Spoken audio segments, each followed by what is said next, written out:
조선 말의 격동기, 부유하고 명망 있는 집안에서 태어난 한 유생은 한학으로는 도저히 자신의 뜻을 이루기 힘들고 가세도 기울어서 19세의 방랑길에 올랐다. 그리고 발길이 통도사로 향해졌다. 그는 규모가 있는 통도사에 감탄하고는 지나가는 스님들에게 큰 소리로 말했다. 이복에 자네들 가운데 누가 내 머리를 깎아줄 수 없겠는가? 성은 박씨, 법명은 경우, 퍼프는 고봉이다.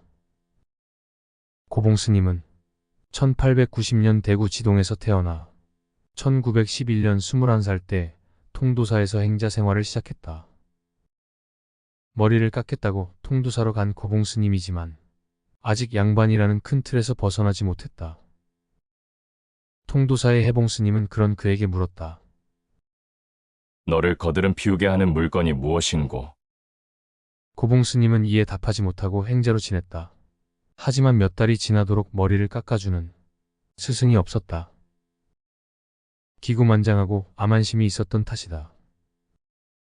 그를 지켜보던 이라 스님도 나쁜 생각을 멀리하고 착한 생각을 일으켜 계율을 지키고 불조의 말씀에 의지하라고 당부했다.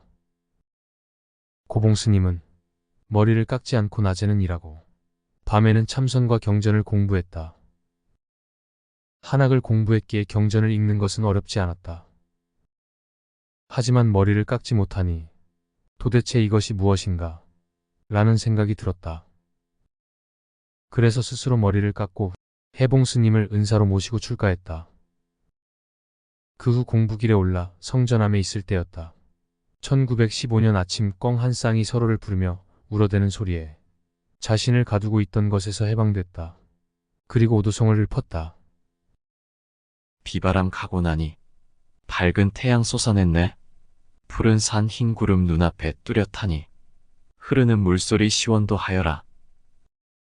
그리고 경어 스님의 일대기를 읽으면서 환희심이 일어 도반 금봉 스님과 함께 덕숭산 정회사의 만공 스님을 찾아갔다. 이때 고봉 스님은 만공 스님을 만나기 전 먹을 간 뒤 먹물을 온몸에 묻히고 흰 종이에 몸을 던졌다.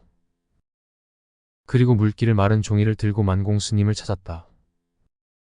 이를 본 만공 스님은 불같이 화를 내며 회초리를 들고 고봉 스님을 때렸다. 한참 시간이 지난 후에 만공 스님이 물었다. 기분이 어떠냐?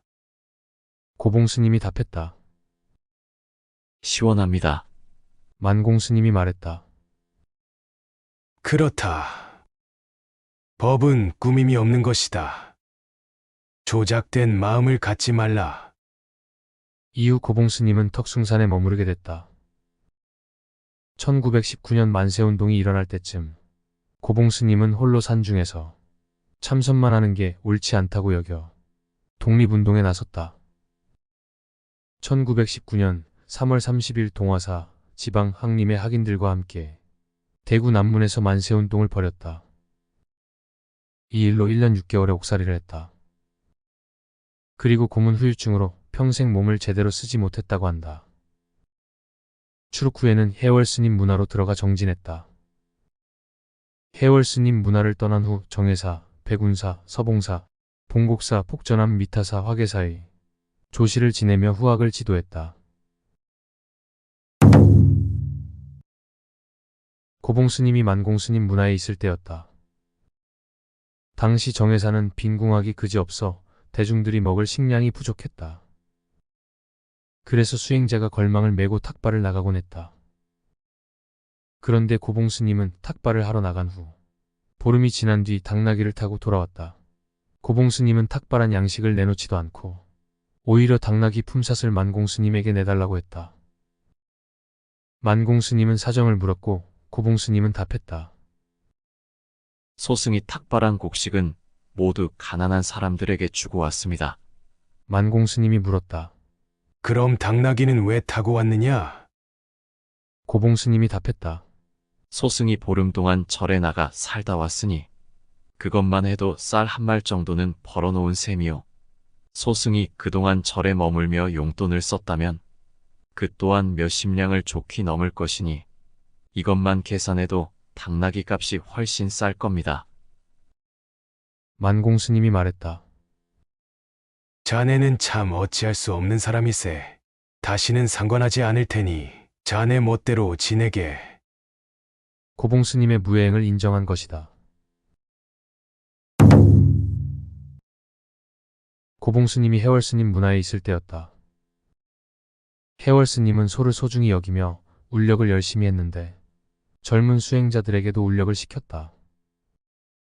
하지만 잘 먹지는 못하고 힘든 일을 하니 수행자들이 영양실조에 걸려 쓰러질 지경이었다. 어느 날 해월스님이 볼일을 보러 나갔을 때 고봉스님은 해월스님이 아끼는 소를 팔았다. 대중 공양을 하기 위해서였다. 해월스님이 돌아와 소를 찾을 때 고봉스님은 옷을 벗고 알몸으로 해월스님 방 안으로 들어가 소 울음소리를 내며 기어다녔다. 해월스님은 그 모습을 보고 내가 찾는 소는 어미지 송아지가 아니라고 했다. 고봉스님은 말했다. 새끼 소가 어미 소가 되지, 어미 소가 새끼 소가 됩니까? 이 말을 듣고 해월스님은 더는 문제 삼지 않고 넘어갔다. 해월스님도 고봉스님의 무해행을 인정한 것이다. 해봉스님이 이 세상의 연을 마치려 한다는 소식을 듣고 고봉스님은 남장사로 달려갔다. 스님, 중노릇은 생사를 초월하고 범성을 벗어나는데 목적이 있다 하였는데 스님께서는 걸릴 것이 있겠습니까? 해봉스님은 말했다. 그러기에 동산 대본선사는 자다가 같고 불인선사는 이야기하다 같지. 다 이것은 선정과 지혜의 힘이니 공부들 잘들 하게나. 이때 고봉스님은 담담히 말했다고 한다. 옛사람도 이렇게 갔고 지금 사람도 이렇게 갔고 우리 스님도 이렇게 가셨으니 장차 우리도 이렇게 가리라. 어느 날 한 제자가 고봉스님을 찾았다. 스님, 제가 어제 저녁에 삼세제불이 다 죽었기 때문에 송장을 치우고 오는 길입니다. 고봉스님이 말했다. 그걸 내가 어떻게 믿을 수 있나? 제자는 먹다 남은 오징어와 술병을 꺼냈다. 고봉스님이 말했다. 그럼 한 잔 따르라. 잔을 내주십시오. 고봉스님은 손을 내밀었다. 이게 손이지 술잔입니까?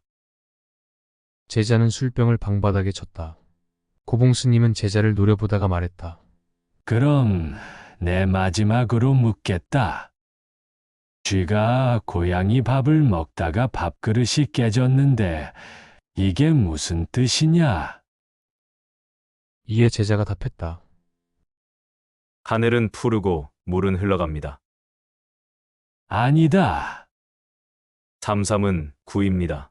아니다. 오늘은 날씨가 맑습니다. 아니다. 방바닥이 뜨끈뜨끈합니다. 아니다. 제자가 더는 말이 없자 고봉스님은 제자의 손을 뜨겁게 꽉 잡으며 말했다. 꽃이 피었는데 내 어찌 나비가 되어주지 않겠느냐? 꽃 피었으니 나비가 되어주마. 그리고 스승은 제자에게 개송을 내렸다. 일체법은 나지 않고 일체법은 변하지 않는다. 나지도 않고 멸하지도 않는 법. 이것이 이름하여 바람이리라 한다. 그리고 제자에게 숭상이라는 법호를 내렸다. 고봉스님은 호방한 기세로 걸림없이 대자연인으로 살고자 했다. 그리고 이 시를 자주 읊었다고 한다. 강바람은 만고에 나부끼고 산달은 천추에 빛나네. 만고의 천추객이 몇 번이나 풍월로에 올랐던가. 태어나면 기뻐하고 죽으면 슬퍼하니 이것은 모두 뜬구름. 무엇을 기뻐하고 무엇을 슬퍼하리. 1961년 여름 고봉스님은 미타사의 조실로 있다가 서울 화계사로 와 마지막을 준비했다. 어느 날 고봉스님은 제자들에게 들것을 만들어 오라고 일렀다. 그리고 들것을 타고 수유리 골목골목을 한 바퀴 돌아보자고 했다. 제자들은 왜 그러냐고 물었다. 천하의 도인으로 소문난 이 고봉도 이렇게 늙고 병들어 이렇게 빈손으로 간다. 이것을 세상 사람들에게 보여주고 가려고 그런다. 내 뜻을 알겠느냐? 고봉스님은 입적할 때 그 유명한 마지막 말을 남겼다. 다만 알지 못할 것인 줄 알면 그것이 곧 견성이다. 제자 숭산 스님은 이를 오직 모를 뿐이라는 말로 바꿔 세계의 선을 알렸다. 세수 72세, 범람 61세였다.